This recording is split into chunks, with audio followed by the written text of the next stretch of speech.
Welcome back, students, to lecture number 31. Today, I have come with the last part of the topic and the chapter Digestive System. In this part 5, we are going to discuss two very important topics, that is, the functions of liver, apart from the functions which we have already covered in the digestive system, the characteristics and types of the enzymes. To begin with, first, let's see that what are the functions of liver. The liver being the largest gland of the body, it plays multiple functions, hundreds and hundreds of functions.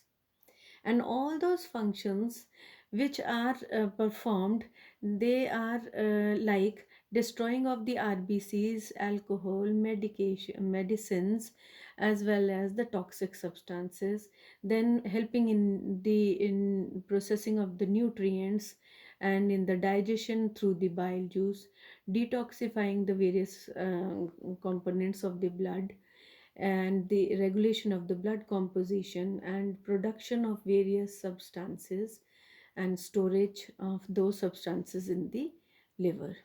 And all these functions, they can be summed into three categories, that is metabolic functions, where metabolism of the nutrients is being done, excretory function of the liver, where various pigments, salts and cholesterol, they are excreted out, and the protective functions through the phagocytosis,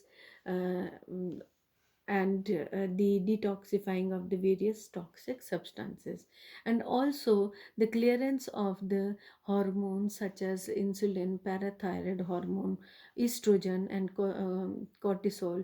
All these are also eliminated and rendered harmless.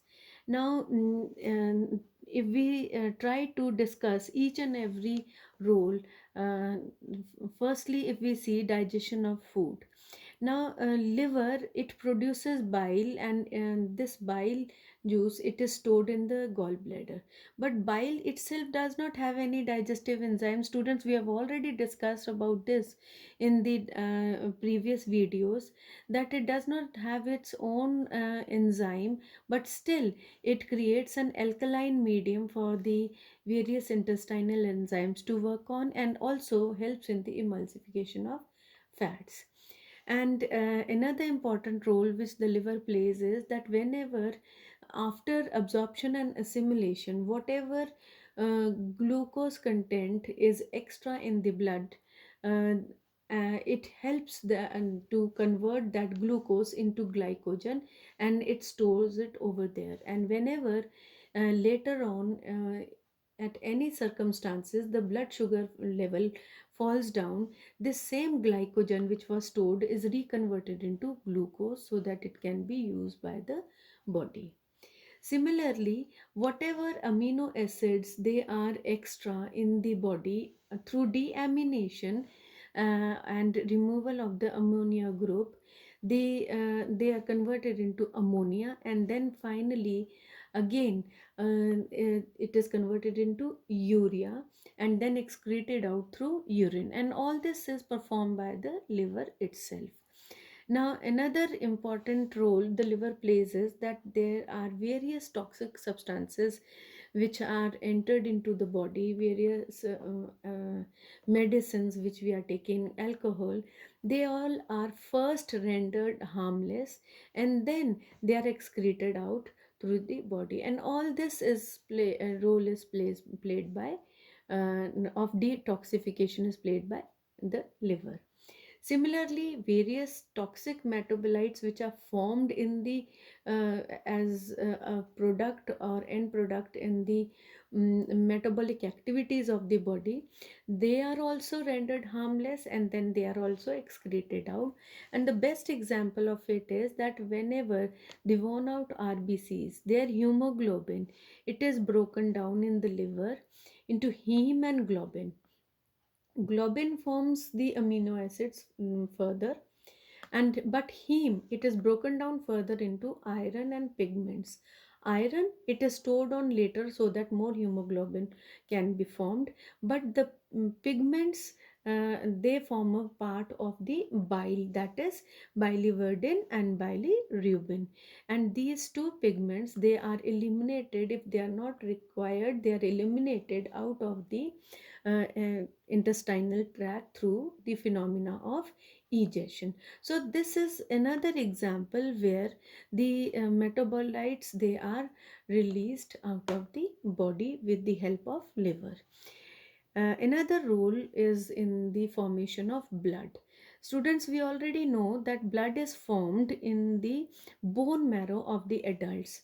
But in case of the embryonic stage of the development of a child, it is the liver which is performing that role of formation of blood through the production of the RBC and the various other blood corpuscles, so that they can be added to the blood. Another important role which the liver plays related to blood is that it helps in the production of the various proteins like prothrombin and fibrinogen, and which are required for the phenomena of uh, clotting. Similarly, the blood which is flowing in the blood vessels, it never clots. It will only clot when there is a wound or a cut in the body and the blood oozes out. So who's helping over here, students? And that is the polysaccharide heparin, which is responsible for preventing the blood to clot within the blood vessels. So this heparin is also synthesized in the liver.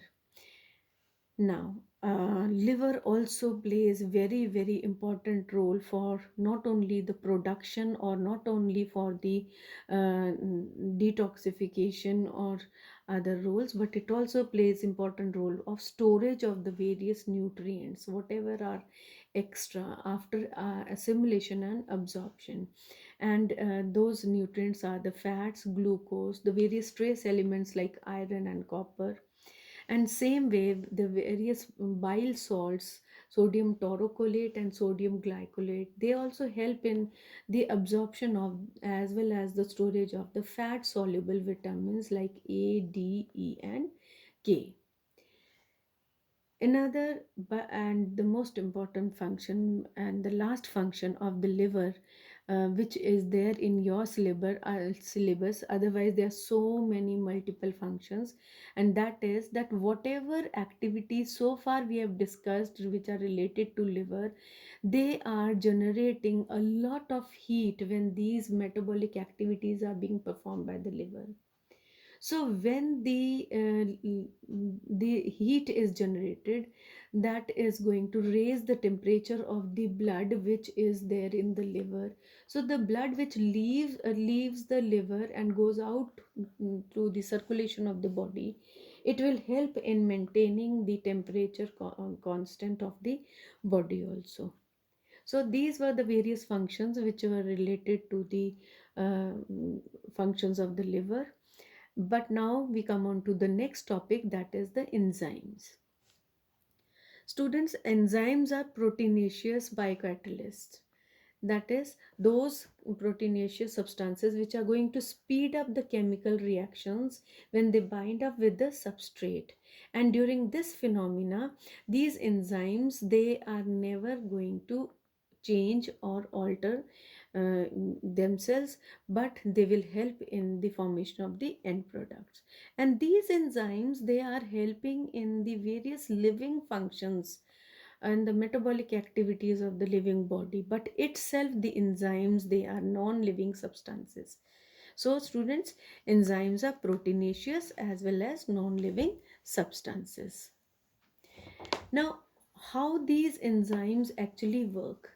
These enzymes, they bind up with a specific substrate at a specific site, and they form a complex called the enzyme substrate complex.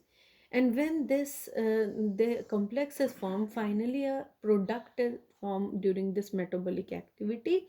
And after the formation of the product, when product gets separated, the enzyme, it comes out as it is, as it has entered in this activity.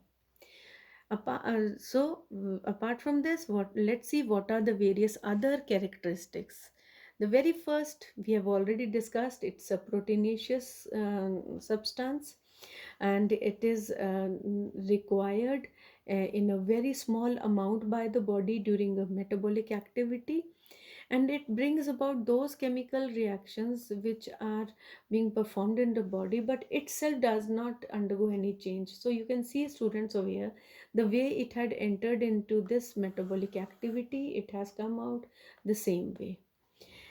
And whenever the enzymes they act, they are going to act on a specific substrate, so they are also called as a substrate specific.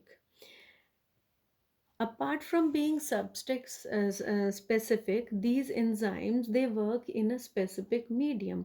And students, you have already seen in the digestive system when we were discussing that the enzymes which were active in the mouth for digestion of carbohydrates, the same enzymes they never help in digestion of carbohydrates in the stomach.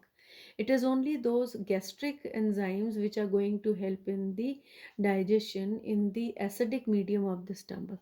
Same way, those enzymes which were working in the duodenum, they were those enzymes which were able to work in an alkaline medium. And same way, those enzymes which work in a neutral medium, they will work in a neutral medium. And throughout the digestive system, we have discussed and seen all these kind of specificities of the enzymes.